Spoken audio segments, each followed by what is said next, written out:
I think that's a really important type of pain that we have to talk about. And I never would have normally shared this, and I'm gonna really resist the urge to edit this out. Yeah, but somehow I just had this idea that I was bad. You've picked some really interesting ways to suffer. If we thought last week's episode was something completely different from what you're used to hearing on this show, then I have to say that today's episode is going to be maybe almost unrecognizable if you're a regular listener. When I started this show, I always had a view that I wanted it to go deeper. And I thought it was really important to start off talking about the things that I regularly talk about. And those are still important things, understanding why you're creating content for your audience and things like that. But this is even deeper than that, on a level of understanding why we do the things that we do, even if the things that we're doing are good and healthy and profitable. What is it that's driving us? And last week, you will remember hearing my guest, Josh, say that there are two different types of motivation. One is a push and one is a pull. And they can both take you into wonderful places. But sometimes that thing that's pushing you is unhelpful or unhealthy. And in this episode, which ended up being kind of like a therapy session, I discover something that is pushing me versus running my business out of a place of feeling a calling, of feeling an inspiration. And it's taken me a few weeks to decide whether I'm actually going to share this episode or not. But I really want to take the mystery out of therapy. I want to remove the potential fear of what therapy is like, because I realize not everyone has accessed this type of professional help in the past. And so I am going to share it and allow it to be a glimpse into what that might look like if you were to access this kind of professional support yourself. And it's not that I think as you're going to hear here, it's not that you go into these types of interactions knowing that knowing what it is that you're going to be dealing with. You kind of feel a blockage. You feel that something might be a bit off. You can notice unhelpful effects of whatever it might be are cropping up in your life.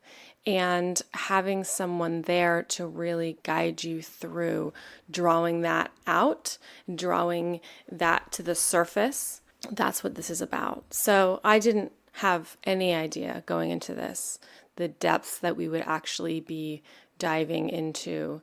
And now that it's been a few weeks, I'm starting to really notice the effects that everything that we talked about here are having on my life. So anyway, before you listen, I want to say I want to give a few trigger warnings. We talk about suicide, we talk about cutting, self-harm, and I talk a lot about the loss of my child. And there's a lot of silence as well. It was tempting to want to cut down or kind of truncate the silent moments, but I left most of it in because I wanted to not glamorize how quick these light bulb moments can be, or I'm okay with the silence, and I hope you are too. Thank you so much for listening. The last time my listeners heard you, Josh Magro, we were talking about limiting beliefs and unconscious bias. And for those who haven't listened to that, but I really recommend going back and listening to it because it was a super incredible hour. So I met you in something called P3, which stands for Personal Power and Prosperity. Mm-hmm.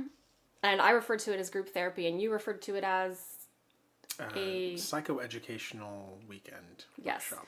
And I cannot stress enough that even though that happens in Maitland, Florida, no matter where you live, I'm not going to should on you, so I'm not going to say you should, but you could get on a plane and come to Florida and do P3. And when I went to P3, there were a number of people who had flown to Florida specifically to do this workshop, which is like years of therapy in one weekend. And just the most incredible thing that ever happened to me.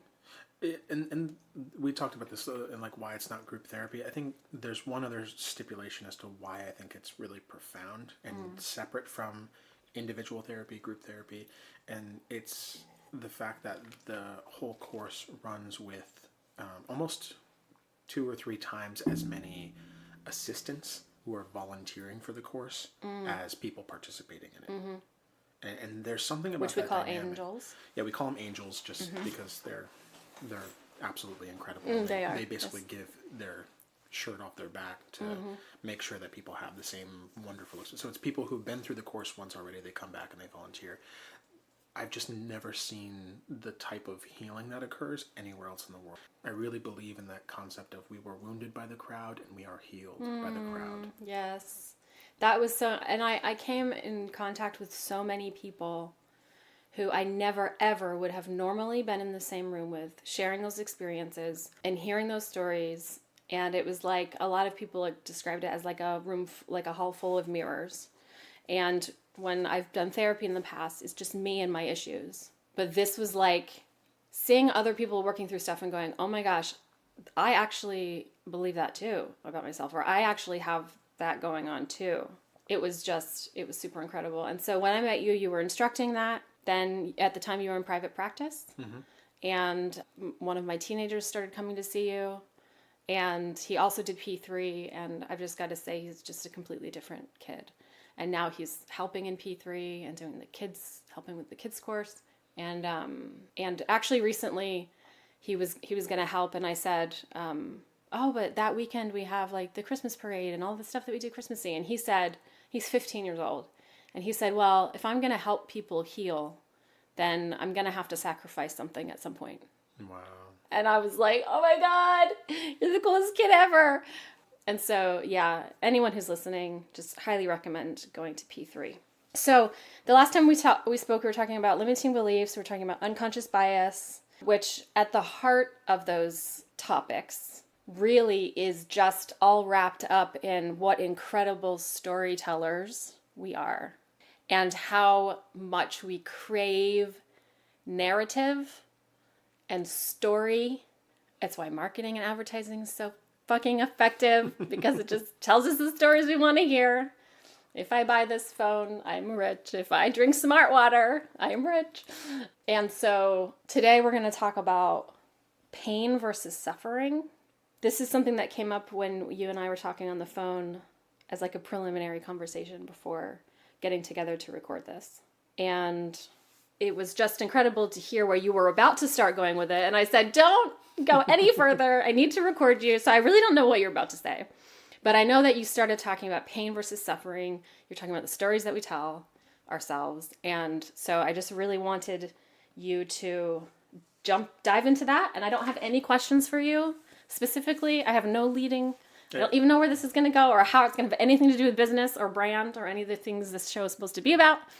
We'll trust it'll go somewhere. So talk to me about pain versus suffering. The concept of distinguishing pain versus suffering is something that came up as I was teaching P3 in that course and also seeing clients. I was just noticing a pattern that started to emerge between two different types of experience. Like when people are going into discomfort and they're talking about the things that hold them back and prevent them from being happy and prevent them from having meaning in their life. And the key distinction was this idea of pain versus suffering, which is not a new topic, by the way. A lot of different, there's therapeutic modalities that go into this a little bit, and I think acceptance and commitment therapy is one of them. Okay. I've heard other authors have described this. So the gist of it is that suffering is the story that we make up about the pain. Pain is just the things that happened. Pain is the experience. Pain is the experience of not having needs met in various forms. And some of it can be really horrific, and some of it can just be simply not getting what we need and experiencing the discomfort of that. But the suffering is what I tell myself about the pain. It's the narrative, right? You were talking about the storytelling. It's that piece that, like, what does the pain mean to me?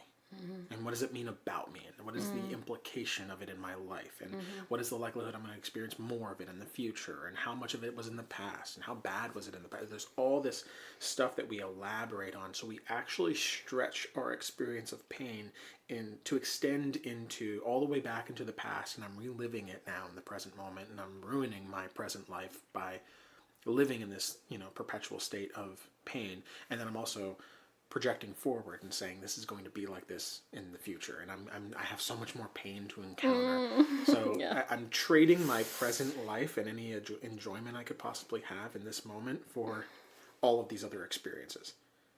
So I'm not here, I'm not present, I'm not actually being accurate as a human being. I'm reliving other things.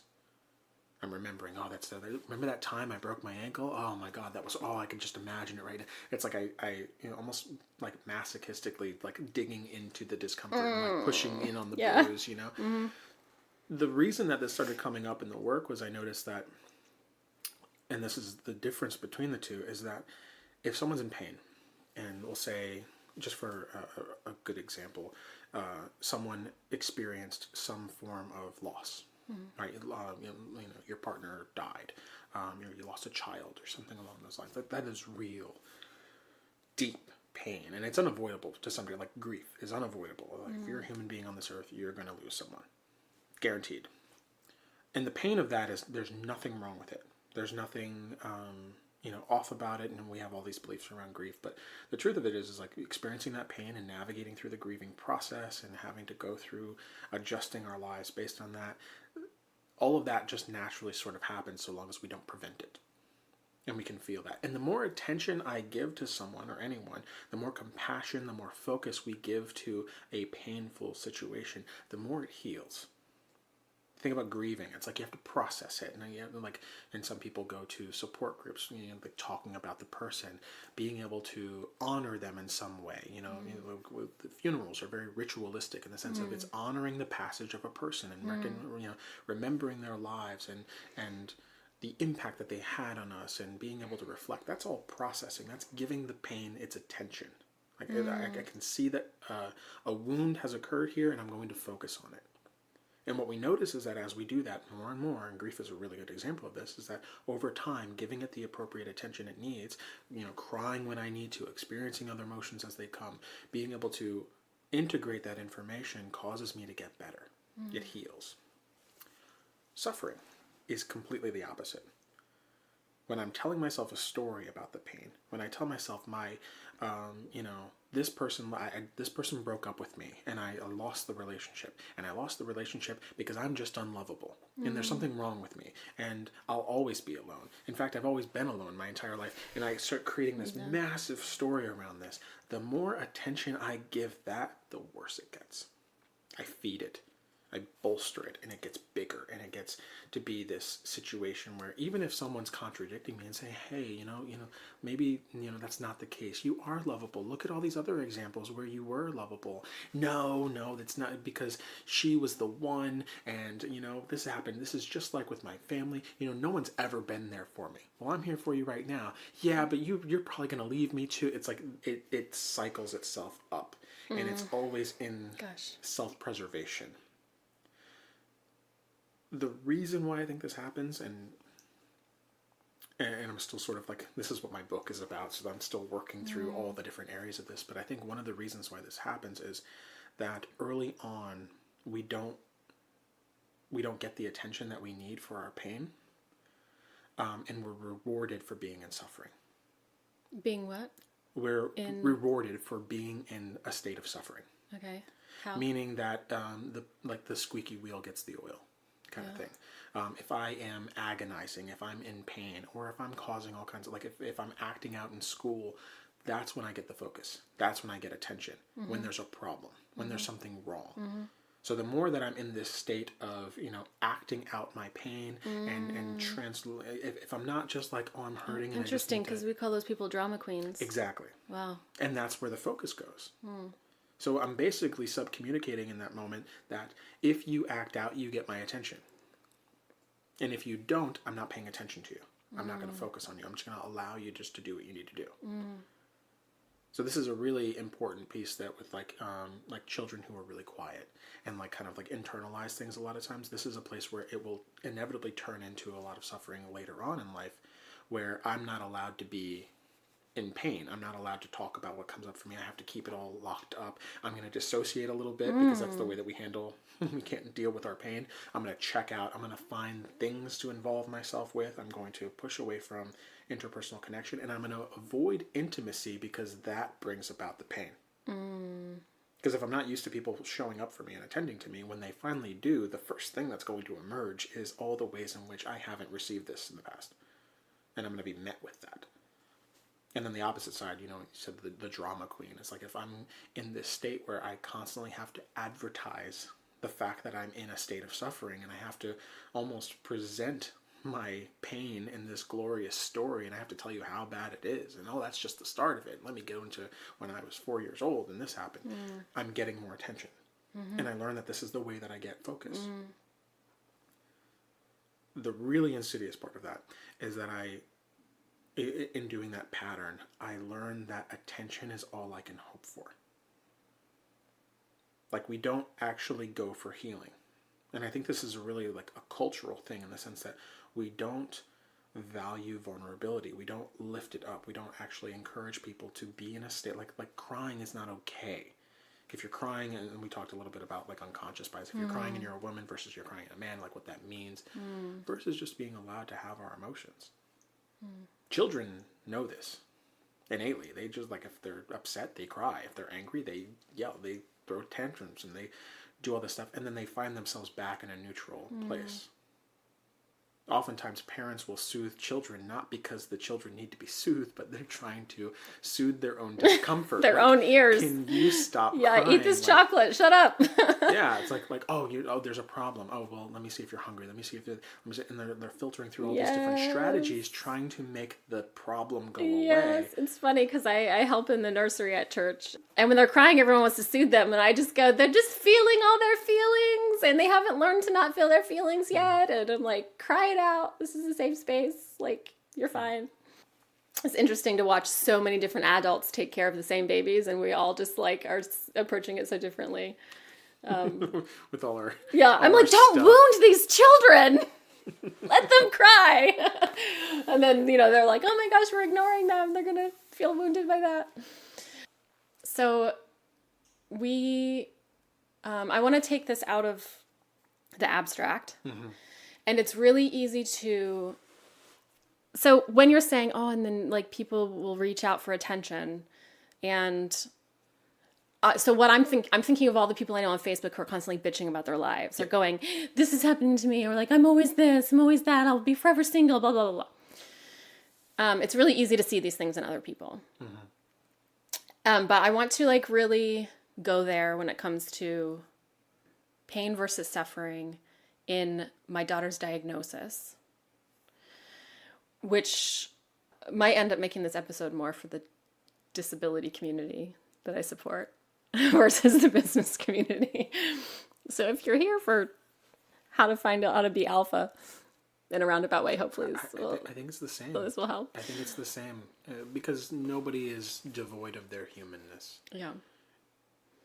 And we'd be missing something if we tried to assume that someone was just an entrepreneur or a business person and like trying to do that without having to navigate the rest of your life. Well, in our conversation on the phone where I was like, oh, we need to put a pin in this and not talk about this any further. I had like the biggest light bulb moment is that my daughter's diagnosis is not separate from my business and my ability to generate revenue and be the best me I can be and in all of that. Because I realized that the pain of having a kid so I describe it sometimes on her blog, like, she died but didn't die because she is not the kid I thought she was going to be. And she literally was born like every kid with Rett syndrome. They start out one way and then they go back in time and lose all the skills they learned and become another kid. So you are I am perpetually grieving for this girl who died, but she didn't die. She just became a different kind of kid. And I realized I had formed a lot of beliefs, going back to what we were talking about before, like beliefs that limit me. With this story, I packaged the pain in, which is what you called suffering.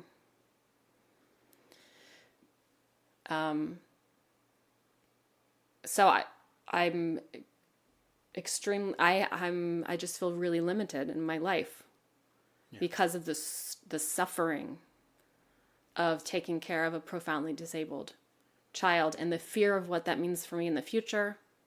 And just not being present, constantly being worried about the future. Mm-hmm.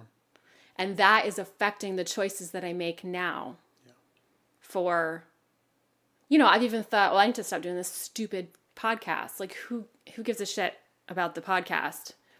It's not helping anyone. Like, I just need to, find a way to make massive amounts of money, because I literally, just before recording this, found out that her health insurance isn't going to cover her medical feed anymore. And it costs $1,000 a month.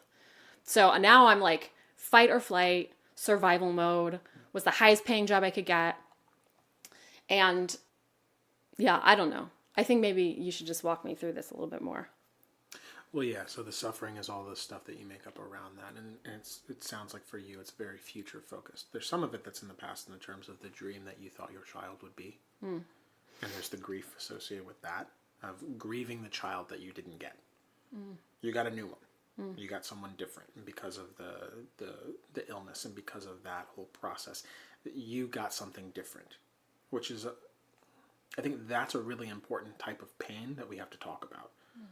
Just as a society, it's really valuable to talk about, like when you lost something, but you sort of like, but she didn't die. It's like, it doesn't matter. You lost something. You lost a lot, quite a bit, actually. So navigating that component of things, the suffering, like worry, is probably one of the most common forms of suffering. Is like, well, what happens tomorrow? What happens if? What happens, when this occurs? Because inevitably it will, and I end up robbing myself of any sort of joy that I could possibly have in the moment. Because she's still here. You do have a child that you are able to love now. Yeah. So there's a couple of different pieces that you mentioned in terms of like the story that kind of goes around this, and how you have to sacrifice. Like that's probably the most common thing that I've heard you say. And let me know if this is accurate, is that because this has occurred, I have to sacrifice. Like, because I have a child with Rett syndrome, I have to sacrifice. I have to give up on certain things. Does that feel accurate? Yeah, I feel like I don't have the luxury of dreaming, or like the luxury of building something new. And I said this to you on the phone the other day, and I never would have normally shared this, and I'm going to really resist the urge to edit this out.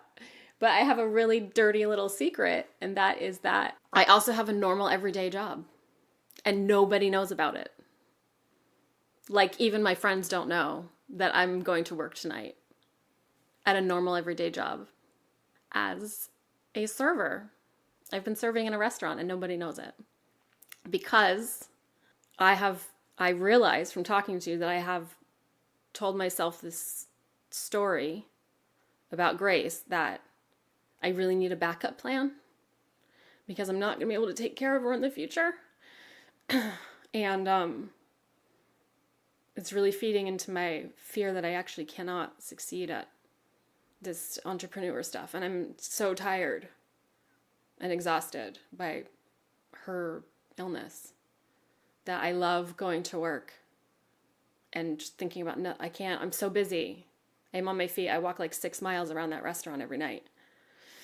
And it feels really good because it hurts. And I come home at the end of the night and my body hurts and I'm exhausted. And it's such a hard job. And I don't make hardly any money doing it. And I feel like I'm just like one of those Catholic priests, flogging myself. So then I feel like I'm doing like a really low paying job that I'm way too high qualified to be doing as a form of like punishment, but also a backup plan, because I just have this idea that I'm going to fail, and I have to be able to pay her medical bills and all that. And I feel like that's the story. Am I right? That's the story that I built around this pain. There's a lot pain. of good stuff there. I'm resisting my... We have like half an hour. I have like 4 different like therapist parts of And my I've life. totally noticed that I'm caving in on myself. I'm crossing my legs. Yeah, I'm crossing my good. arms. I'm starting to feel really shaky. This is very uncomfortable for me. But this is all that came up when you started. There's so many different places we can go with this. Okay. Take a deep breath. But we're talking about, giving pain attention. So rather than trying to soothe the pain or make it go away, just kind of leaning into it a little bit. Mm-hmm. So what do you feel in your body right now? Physically, like sensations? Like I feel shaky and tense. And like my throat gets really tight when I think about failing.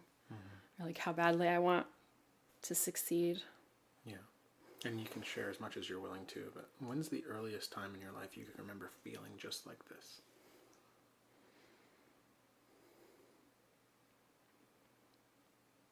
Just the sensations, just everything that brings up.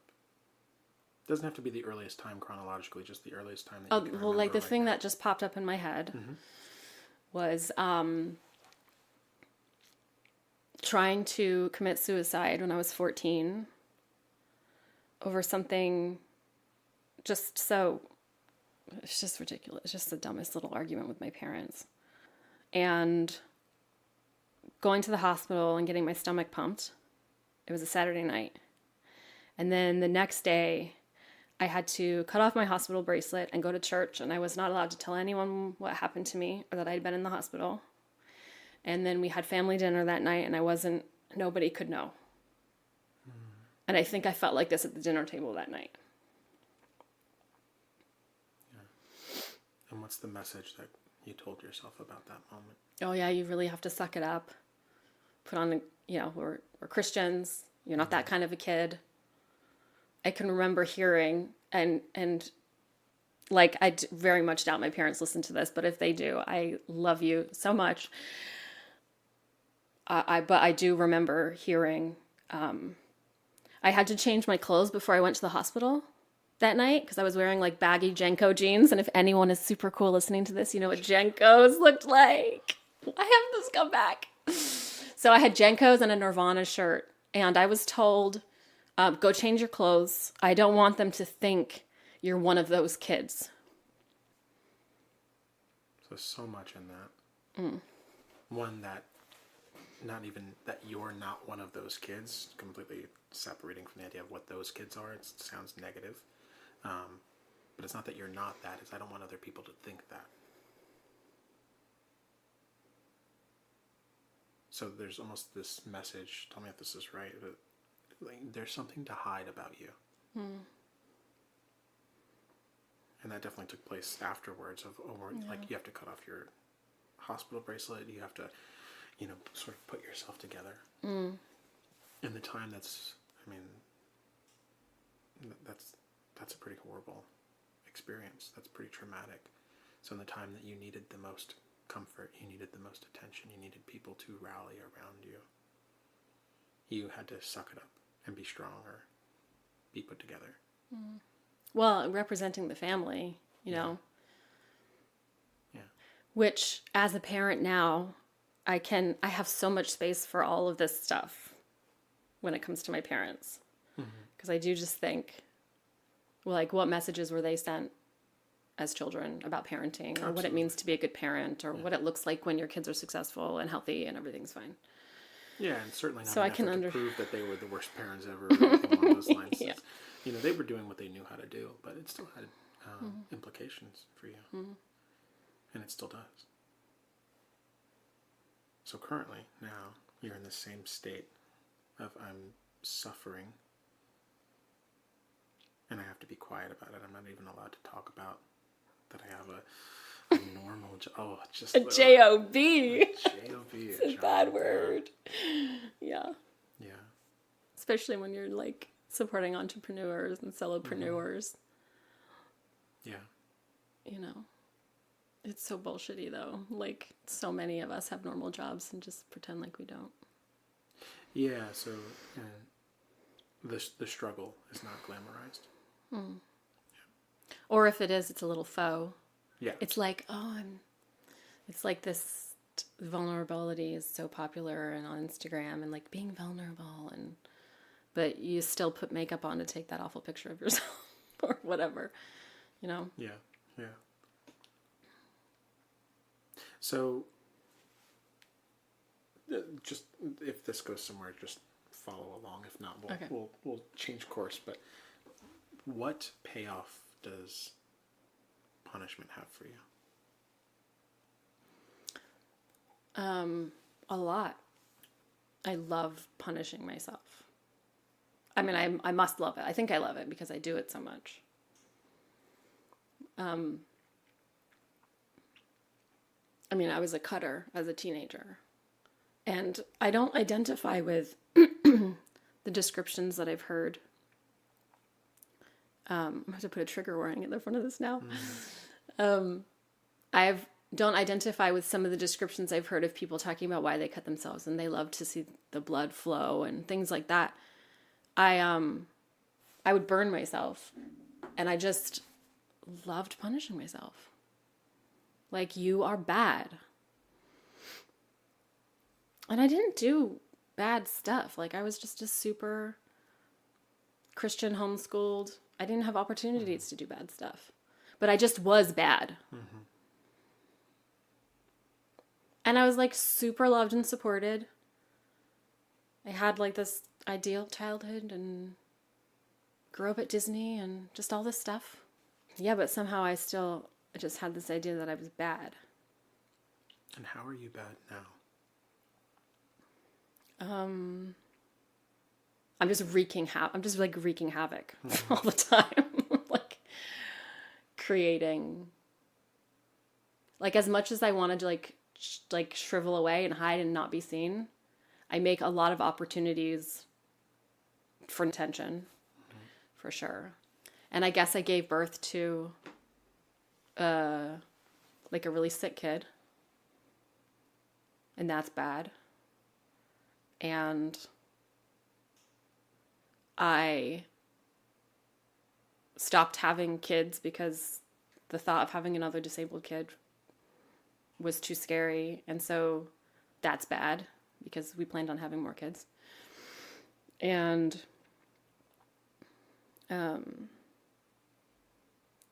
completely rinsing my future, like retirement, just opportunities to save and invest just don't exist because we're spending so much money on medical bills and a much bigger car than we normally would have because of her wheelchair. And, you know, that in a way is stealing from my other children's future. Mm-hmm. And that's bad.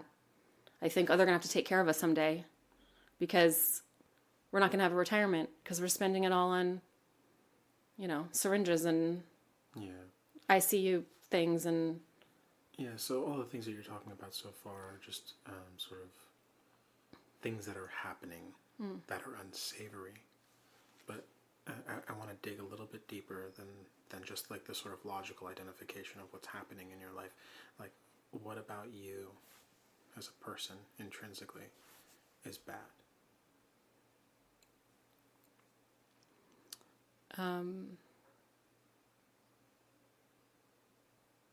And just trust the first thought that comes up. I can say what I've heard about myself, which is you're selfish. You always just do whatever you want to do. You don't think about anyone else when you make your decisions. I guess I'm selfish. That's bad. I don't know how to answer that question. Okay. So it may or may not fit.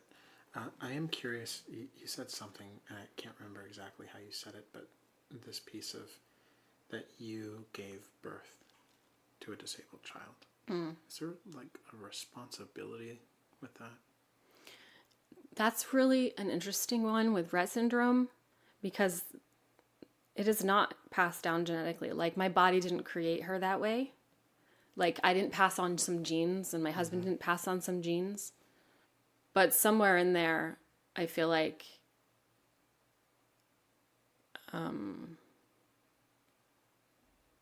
Like I had a photographer there when she was born. Of course I did, as a photographer. And there's this picture of me holding her when she was born, and she was still like all gooey, and I look at that picture now and I think like she had I was looking at her and thinking, "Oh my God, I'm going to raise you as the most incredible, and as the as the feminist I am, as like this super aware, like if I'm good at anything, it's being a parent. I love being a parent. I raise my boys to be like super aware of just the world and raising them to be little feminists themselves. And I just think I feel really robbed of the opportunity to raise a girl to be an incredible woman in this world. Like, I just think if anyone should have got to raise a woman, it's me. And so I look at that picture of her when she was born and I just think, I had all of those hopes and dreams, and I was like so excited to raise a girl into an incredible woman. But she had, and I look at that and I just think, you had this little secret, like we didn't know yet, but I didn't like know. I should have, I don't know. I should have known like there was something wrong. Everyone else saw it before I did. People were always asking me, what's wrong with Grace? Why isn't she rolling over? Why isn't she sitting up? Why doesn't she?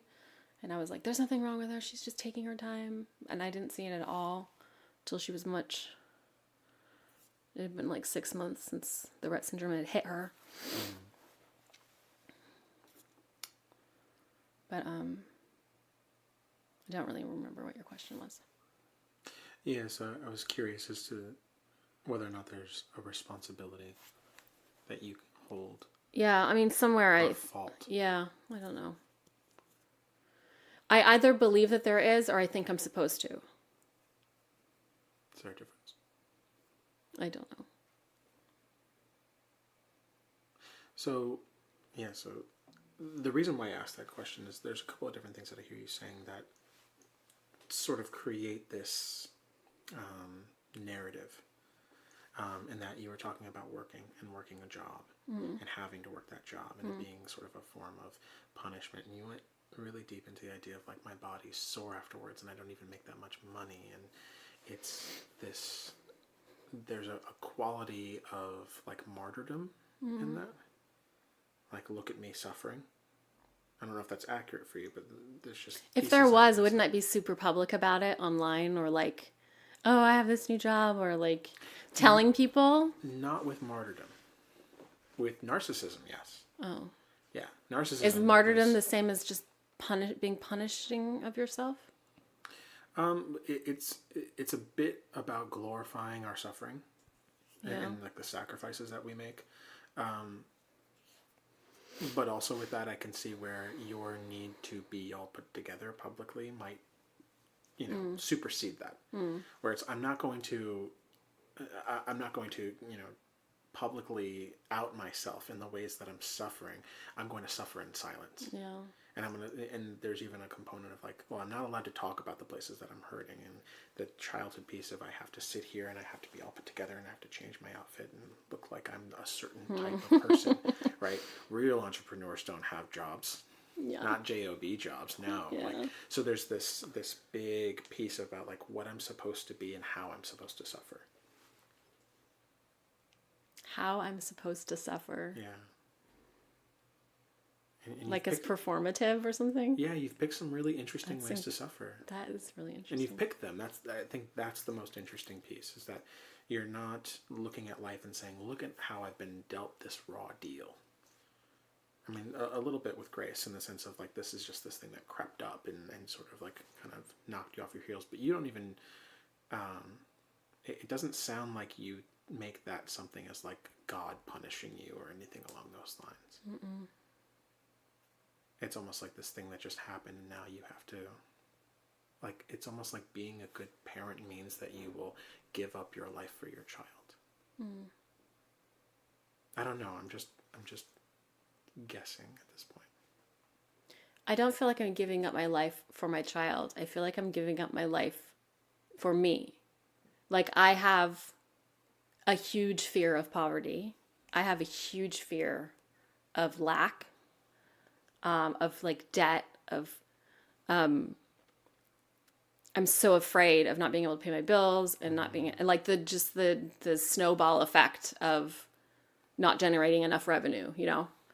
So I just have so many irons and so many fires and spinning so many plates. And I just feel like this job is just helping to give me another backup plan, or like like it couldn't possibly hurt to know how to do this thing. Like I couldn't get a job serving. I wanted to serve in like fine dining, which to be honest is sick money. Oh yeah. It really is. Yeah, you can make and so it does make a lot of money. sense. And it's a job that doesn't keep me up at night. I don't have to think about it. I don't have to plan ahead. I just show up, do a really good job, walk away with a ton of money. And I have friends who do it and they make more money than I do. And so I really want to do that, but I had to have experience to do that. And so this local restaurant allowed me to come in and just get experience there. And I found I'm really good at it. So in a way, I feel like it is a good decision. It's a good break. Working from home, I sit here all day. I do my job in silence. I sit in this office and I do my blogging. I work on this podcast. I edit my photos. I, interface with my clients. And the silence is so loud. And I am not an exerciser. I don't like exercise. But I feel at the end of a day working this job, or a shift, which is like 4 hours, at the end of that, I feel like what I hear people say they feel like after they've exercised. My head is clear. I've been able to distract myself from all of this. Yeah. And like no one knows about my daughter. I think if I wheeled her in there, it would be really surprising to them. So in a way, I feel like it's a good move. It's a good choice to like have other skills I can lean on to do, other jobs. But sure, but just for the sake of like, because this has gone a couple of different places. Yeah. It's welcome to my world. I have 12 more minutes. Yeah, so focusing on the suffering and the ways in which all this kind of stuff comes up. Yeah. I totally understand that you, you have the ability to think laterally. That's what I've noticed about you. So you can like see multiple facets of things and say like, oh, this is also like this, and this is also like this.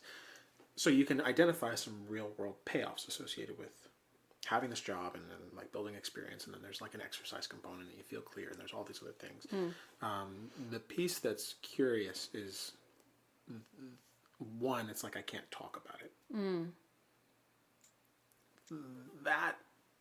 That is like, as a therapist, that's where I'm like right, which is different. It's something different entirely, because I think I know exactly what that is. Like, I will not be embarrassed when I get my fine dining job to go, hey, I'm working at fill in the blank. But it is embarrassing to say I work in a pizza place because I'm a career woman. I have photographed the Queen twice. I photographed the Prime Minister of England. I have worked with CEOs. I, have helped CEOs of global corporates communicate themselves better, and been like in the background of all that. That means that ticks all of my Enneagram 3 boxes. I'm a shining star. I'm the smartest person in the room. I'm beautiful. I'm brilliant. I'm successful. All of that.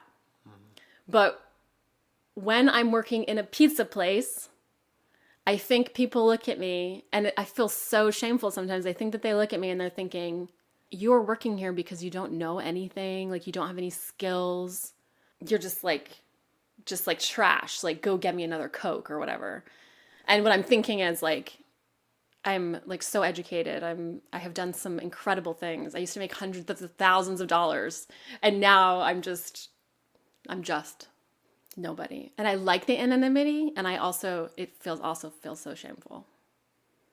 Which says a lot about what I actually think about people who are servers. And because I'm such a glutton for like upgrading my life and like really digging into the stuff that's painful, I think I have some work to do. If I think that people who work working class jobs, it's like so shameful to have a working class job. But I eat in restaurants every single day. Who are these people who are serving me? Yeah. And I'm starting to learn what it's like to be on the other side of that. What it's like when you walk up to someone's table and they're just looking at their phone and they won't even look at you when you're there serving them their dinner. That they find so valuable, they'll pay for it. Hundreds of % more than it's worth. Pizza's super cheap, but they're paying $20 for it. It's obviously really valuable to them, but not valuable enough to look you in the eye when they're asking you for it, when you're handing it to them. So I'm learning a lot, and as an intensely curious person, I'm learning a lot. But there is shame wrapped up in doing that job. And it almost sounds like a cry to be seen, like to be seen for who you are. I mean, it makes sense that moving into this position where you're sort of on the other side of it now. Yeah. And then also the piece that you mentioned about like this compulsive push against being in poverty and what that means and the implications of that. And it's pretty standard practice that people who are in poverty have to work, the shittier jobs of the world. Yeah, I feel like I'm practicing for it or something. Like I am so good to homeless people. And I just have this thought in the back or the middle or the front of my mind. Someday that might be me. I have this fear that I'm going to be homeless, I feel I am giving them the empathy that I hope I will receive when I'm homeless someday. Yeah, so you're going to be homeless someday. So a lot of different pieces of a story that you've woven around all of this. I think the thing that struck me the most is that one day you'll be homeless. Which for me, just like as a person on the outside, I can't even imagine that for you. I'm going to be the most fabulous homeless person ever. Well, I can't imagine you. I can't imagine. Or like I watched Orange is the New Black, and I think someday I'll be in prison. I don't know.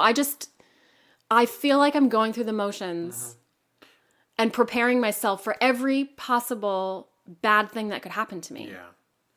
Yeah, and I guess that's what brings me back to the concept of punishment. I'm not sure what it is in your story that I hear, but there's just something that keeps bringing this back up, that there's almost this concept that like you deserve suffering, you deserve punishment. Oh, I definitely believe that. I believe that. Yeah, and like if we had to get down to like what is the root of the suffering, I think that would probably be a gold mine. I mean, in a way, my daughter ending up this way was just perfect for me, because it's so hard, Yeah.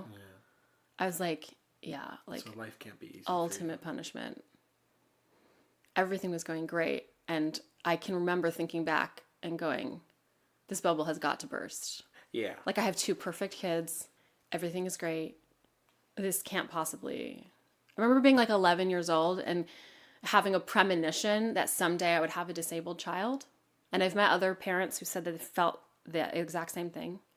And then I wonder, like, cosmically, is there some way that you can actually create these things? Like, I don't know how that really works, but definitely being a special needs mom, it feels like ultimate punishment. Yeah, so there's this interesting kind of component to suffering that I think is really important to talk about. You just nailed it on the head, is that like this feels right. This feels, it's almost like salty McDonald's French fries. It's like, oh, it's just so bad, indulgent in the moment. And I think that's the component that's most pervasive about suffering, is that it's immediate. It's short-sighted. It focuses on temporary experiences. So, an example of this is I'm going to, I'm going to indulge in this way. I'm going to eat a whole fucking pizza and just veg out in front of Netflix for 3 seasons of something. Like I just want to feel okay right now. I'm not worried about the longevity. I'm not worried about, I'm not focused on what will be good for me long term. So I avoid things that will ultimately be healing for me and sacrifice those for things that will be immediately satisfying.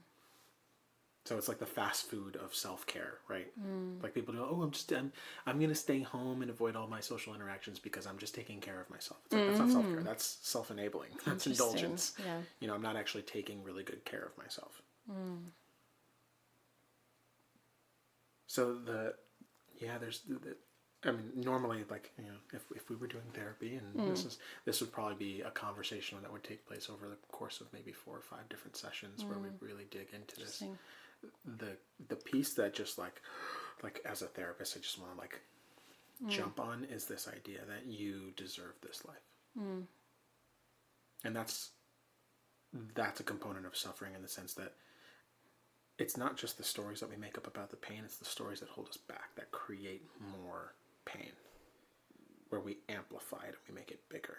Because you could easily turn this thing around and make it something that bolsters who you are as a person. As I've heard you talking, I can think of 20 different ways that everything you've said so far is empowering and wonderful. I could make an argument that you have raised the woman in this world that is amazing and incredible. That you being vulnerable, that you having a job and having to navigate this is, it's important that people hear about that. It's important that people get to have the real world experience of, this is hard. Being an entrepreneur is hard. That's a great place to leave this. Thank you. Absolutely. Thank you so much for listening. You are such a babe. A reminder that all notes are available at youisalpha.com/podcast. You can find me on Twitter, Facebook, and LinkedIn as youisalpha, and on Instagram, I'm youalphababe. Now go leave me that review, and remember, you is kind, you is smart, you is alpha.